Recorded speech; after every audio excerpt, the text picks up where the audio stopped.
ખેડૂત મિત્રો, હું ક્યાંય વિવાદ શીખવતો નથી, પરંતુ ઉડીને જ્યારે તમારા ગળામાં કંઈક આવે અથવા તો તમે ક્યારેક આવું સાંભળતા હો કે ભાઈ ખેતીની અંદર ન્યાય મેળવવા માટેના બે રસ્તા કયા, તો એના સ્ટેપ્સ હું તમને વ્યવસ્થિત રીતે સમજાવું છું. ખેતીની જમીનમાં કોઈ પણ વિવાદ થાય તો બે રસ્તા છે. એક કૃષિ પંચ રાહે જવું અને બીજું સિવિલ કોર્ટ રાહે જવું. સિવિલ કોર્ટમાં બધાને ખબર છે કે તાલુકાની કોર્ટ હોય, ડિસ્ટ્રિક્ટ કોર્ટ હોય, સ્પેશિયલ જજ કોર્ટ હોય, હાઈકોર્ટ હોય અને અમુક લેવલે તમે સુપ્રીમ કોર્ટમાં પણ જઈ શકો. આ એની અપીલી હકુમત થઈ. પરંતુ એક વખત તમે સિવિલ કોર્ટમાં ગયા એટલે કૃષિ પંચનો રસ્તો બંધ થઈ જાય છે. બરાબર યાદ રાખજો. એટલે ખેડૂતોએ હંમેશા કૃષિ પંચમાં જવું. બીજા નંબરની અંદર તમે સિવિલ કોર્ટની રાહે જાઓ એટલે તમારે એડવોકેટ ફરજિયાત રાખવા જ પડે. કેસ બહુ લાંબો હાલે. એટલે ઘણી વખત હું એમ કહું કે સિવિલ કોર્ટમાં વ્યા જાઓ ત્યારે હું હેતુપૂર્વક કહેતો હોઉં છું કે ત્યારે જ્યારે તમારે ચુકાદાની ઝડપથી જરૂર ન હોય ને તમારે યથાવત સ્થિતિમાં રહેવું હોય, મનાઈ હુકમ મેળવીને કે ભલે થાય કરી લઈએ, એટલા વર્ષ સુધી આપણી પાસે કબજો રહીએ છે અને વળી અપીલ કરીએ તો આજીવન જિંદગી પૂરી થઈ જાય, છોકરા છોકરા કેસ લડે. આવા સંજોગોમાં સિવિલ કોર્ટમાં જવાય. પરંતુ ઝડપથી ન્યાય અને ચુકાદા જોતા હોય, મને કે રસ્તાનો અધિકાર જોઈતી, સિવિલ કોર્ટમાં ન જવાય. તાત્કાલિક કંઈક વસ્તુ છે, કોઈ તમારી પાસે ઉડતો આવી ગયો અને દાવો કરે છે તો સિવિલ કોર્ટમાં ના જવાય. એના માટે તમારે કૃષિ પંચમાં જવું જોઈએ. કૃષિ પંચના ફાયદા કેટલા? એક તો કૃષિ પંચના કેસ ઝડપથી હરી જાય, ઉપરાંત તમને અપીલના સ્ટેપ ઘણા બધા મળે અને ઓછા ખર્ચાળ છે, તમે જાતે પણ લડી શકો. મારા ઓડિયો સાંભળી અને ઘણી બધી વ્યક્તિઓ મામલતદાર કોર્ટમાં કેસ મુકતા થઈ ગયા છે અને એક ભાઈ તો SSRD સુધી પોતે મારા માર્ગદર્શનના આધારે વકીલ રાખ્યા વગર કેસ જીતી આવ્યા. તો અત્યારે હું તમને એને જ ધ્યાનમાં રાખી અને આ આખો તબક્કો જે છે શીખવાડું છું કે ક્યાંથી ક્યાં સુધી જવાનું છે. સૌ પ્રથમ તો નાના મોટા કેસ બધા જે છે મામલતદાર કોર્ટમાં જાય. નાના મોટા એટલે કેવા? માનો કે કોઈ વ્યક્તિને રસ્તાનો પ્રશ્ન છે તો મામલતદાર કોર્ટ સાંભળે. જ્યારે મામલતદાર કોર્ટની હકુમત પૂરી થઈ ગઈ ત્યારે સિવિલ કોર્ટમાં જવું પડે. હકુમત હું એ શીખવાડીશ નહીં, કારણ કે ઘણી બધી વખતે જ્ઞાન આપવા કરતાં મૌન રહેવું વધારે સારું, જેથી કરીને માણસો એનો દુરુપયોગ ન કરે.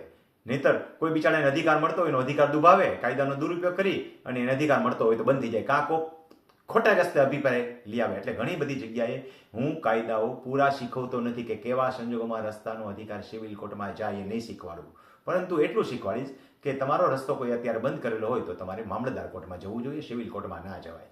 મામલતદાર કોર્ટ ન સાંભળે તો સિવિલ કોર્ટમાં જાઓ. મામલતદાર કોર્ટથી નારાજ થઈને સિવિલ કોર્ટમાં ન જાઓ. મામલતદાર કોર્ટના ચુકાદાથી નારાજ હોય તો એના ઉપર તમે પ્રાંતમાં જઈ શકો. માત્ર રસ્તા એક માટે નહીં, રસ્તો કોઈએ તમારો પાણીનો અધિકાર દુભાવ્યો હોય, તમારા કોઈ ઇઝમેન્ટ રાઇટ સુખાધિકારને દુભાવતા હોય કે તમારા ભાગને લગતા પ્રશ્નો હોય, ભાઈના પ્રશ્નો હોય. માનો કે વિભાજનનો દાવો છે તો સિવિલ કોર્ટમાં જ લઈ જવો પડે. તમારી જમીનનું વિભાજન મામલતદાર ન કરી આપે. તમારે કોઈ ભાષાગત એન્ટ્રીની તકલીફ છે, અપીલમાં જવું છે મામલતદાર સામે, અપીલ નામંજૂર કરી છે તમારી અરજી, તો તમે સિવિલ કોર્ટમાં ના જાઓ, ત્યાં બૂચ લાગી જશે. તો તમે હંમેશા એનાથી ઉપરની હકુમત એટલે પ્રાંતમાં જાઓ. તો મામલતદાર પછીની હકુમત આવે છે પ્રાંત. પ્રાંત બે રીતે કરી શકે. એક રીડિમાન્ડ કેસને કરે અને એક રિવિઝન કરે. તો રીડિમાન્ડને સમજો બરાબર. રીડિમાન્ડ એટલે મામલતદારને પાછો હુકમ કરે, કારણ ફરીવાર સાંભળો. જો એને મામલતદાર હશે તો બહુ જાજો ન્યાય મળવાની અપેક્ષા ઓછી, કારણ કે એના મગજમાં આખો કેસ છે જ પહેલી વખત, એને ચુકાદો આપ્યો તો સમજીને આપેલો છે એના મગજ પ્રમાણે. જો મામલતદાર બદલી જશે તો તમને ફાયદો થવાની શક્યતા ખરી, કારણ કે ફરીવાર કેસને સમજશે અને ફરી વખત એ જો ભૂલ ભરેલો નિર્ણય હશે તો સુધરી જશે. આ થયો રિમાન્ડનો ફાયદો. હવે રિવિઝન એટલે શું? રિવિઝન એટલે મામલતદારે આપેલો ચુકાદો છે, તમે નારાજ થઈ જાઓ છો, પ્રાંતમાં જાઓ છો, પ્રાંત આગલો મામલતદારનો હુકમ જ આખો રદ કરી નાખે અને નવેસરથી ચુકાદો આપે. આને રિવિઝન કરી કહેવાય. માનો કે કોઈ વારસાઈ છે, વારસાઈ એક ભાઈ હક જતો કર્યો છે, પછી એમ કે મને ખોટી રીતે હક જતો કરવામાં આવ્યો છે અને કોર્ટ એને સાંભળે એટલે પ્રાંત કોર્ટ અને રિવિઝન કરી નાખે. ઝડપથી ચુકાદો આવી જાય. 2-3 મિટિંગની અંદર, 2-3 મહિનાની અંદર ચુકાદો આવી જાય, રિવિઝન થઈ જાય, મામલતદારનો હુકમ રદ થઈ જાય, પ્રાંતનો હુકમ દાખલ થઈ જાય અને મૂળ વ્યક્તિના નામે જમીન ચડે, ફરી એના ભાગ પડે અને મામલતદાર પાછી એને નવી નોંધ પાડે નવા ભાઈઓના ભાગના નામે. તો આને કહેવાય રિવિઝન કરવી. હજી તમે નારાજ છો, મામલતદારના ચુકાદાથી પ્રાંતમાં ગયા, પ્રાંતના રિવિઝનથી તમે નારાજ છો, તમે ઉપર જઈ શકો, તમે ડીસીમાં જઈ શકો, ડેપ્યુટી કલેક્ટર્સની અંદર. હજી તમારે અપીલ કરવી છે, બેમાંથી એક પક્ષકાર તો નારાજ હોવાનો જ છે અને એ ઉપર જાય તો કલેક્ટરમાં જઈ શકે. યાદ રાખજો, કલેક્ટરમાંથી હવે એને ઉપર નથી જવું તો સેમ તાબાની એટલે કે સિનિયર સિવિલ જજ સિવિલ કોર્ટની અંદર જઈ શકાય. એક રસ્તો આડો રસ્તો થયો હોય, હજી ઉભા રસ્તે સીધું હાલ્યું જવું છે તો હવે એને જવાનું રહ્યું કલેક્ટરથી ઉપર તો અહીં કોઈ આવે નહીં ડિસ્ટ્રિક્ટની અંદર, કારણ કે ડિસ્ટ્રિક્ટ મેજિસ્ટ્રેટ ગણાય. તો હવે એને જવાનું SSRD અંદર. SSRD જે છે એ special secretary revision revenue department છે. સ્પેશિયલ સેક્રેટરી રેવન્યુ ડિપાર્ટમેન્ટ જે છે એ SSRD વિવાદ નામ છે એનું. અમદાવાદની અંદર સોલાની બાજુમાં છે કચેરી. એ વિવાદ કોર્ટની અંદર દાવો કરી શકાય SSRD. મારા જ એક વ્યક્તિ જેને મેં જોયેલાય નથી, ગોંડલના છે અને SSRD સુધી જાતે લડી આવ્યા છે. SSRDના ચુકાદાની સામે તમે આગળ જઈ શકો અને છેલ્લે જાય સેટલમેન્ટ કમિશનર ગાંધીનગર. યાદ રાખજો, સેટલમેન્ટ કમિશનર ગાંધીનગર એટલે તમે છેલ્લે સુધી અડી આવ્યા. હવે તમને ડિસ્ટ્રિક્ટમાં જવાનો કોઈ અધિકાર નથી. હવે તમારે હાઈકોર્ટમાં જ જવું પડે એના ચુકાદાની અપીલ માટે, એની સામે મનાઈ હુકમ લેવા માટે, એની સામે આગળ ન્યાય મેળવવા માટે. જો તમે અહીંથી નારાજ છો તો આ કેટલા તબક્કા થયા? મામલતદાર કોર્ટ, પ્રાંત અધિકારી, ડીસી, પ્રાંત, ડીસી, કલેક્ટર, SSRD અને પછી આવે છે સેટલમેન્ટ કમિશનર.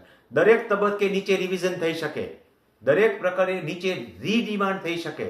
માનો કે તમે SSRDમાં છો, SSRDમાં આખો કેસ નથી ચલાવો, SSRD કહી દે નીચે કલેક્ટરને કે આને રિવિઝન કરો, ફરીવાર સાંભળો આને, તો ફરીવાર સાંભળવામાં આવે અને તમે એના ચુકાદાથી ના હશો તો ઉપર જઈ શકો. એકવાર રીડિમાન્ડ કેસ થઈ ગયો તો તમારે નીચે લડવો જ પડે SSRDના ચુકાદાથી. એમ ન કહી શકો કે ના મારે અપીલમાં જવું છે. હા, તમે ઇન્જમ્પશન લાવી શકો હાઈકોર્ટમાં જઈને, એટલે કે સેમ પેરેલલની સિવિલ કોર્ટના જે અધિકારો હાલતા હોય એ અધિકારનો ઉપયોગ કરી શકો.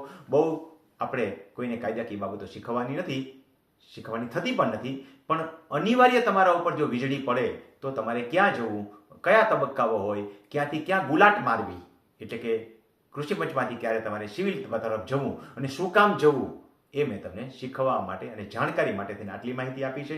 મારો હેતુ તો એવો છે કે તમારે આ એકેય રસ્તે જવું ન પડે. જવું જ પડે તો કૃષિ પંચની રાહે જજો, સિવિલ કોર્ટની રાહે નહીં જતા. બને ત્યાં સુધી એક પણ રસ્તે ન જાઓ, જ્યાં ઘરમાં પતાવો. એવા જ મેં અલગ અલગ માહિતીઓ અને માર્ગદર્શન હું રમણીભાઈ કોટડિયા આપને આપતો રહું છું. આપ જીવનમાં હંમેશા સુખી રહો એવી પ્રભુને પ્રાર્થના સાથે રમણીભાઈ કોટડિયાના જય શ્રી કૃષ્ણ.